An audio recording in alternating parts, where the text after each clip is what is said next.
17th of October marks the commemoration of the United Nations Day for the Eradication of Poverty.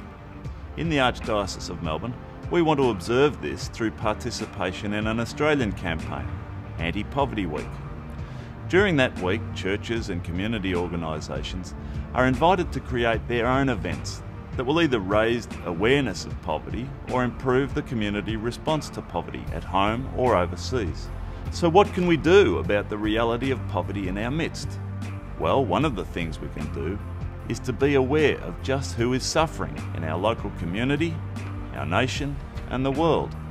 Those millions of refugees from war-torn and famine-ridden countries, Indigenous disadvantage due to lack of economic and social opportunity, the plight of families unable to afford basic housing, those caught in the grips of addiction, those who find themselves alone and isolated as they struggle to cope with their mental illness. These are just some of those who make up the poor in our world today. So being aware of the poor in our world is an excellent first step that any of us can take in Anti-Poverty Week.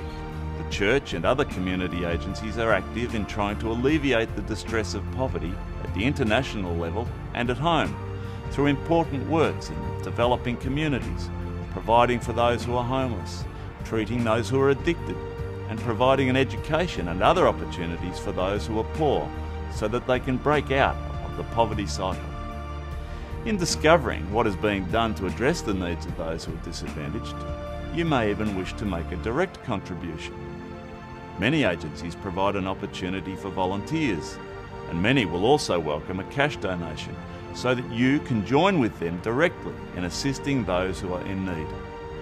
We might not fix everything in Anti-Poverty Week, but we can make a start, and that start might help to reawaken in us that call from Jesus, who came to bring good news to the poor.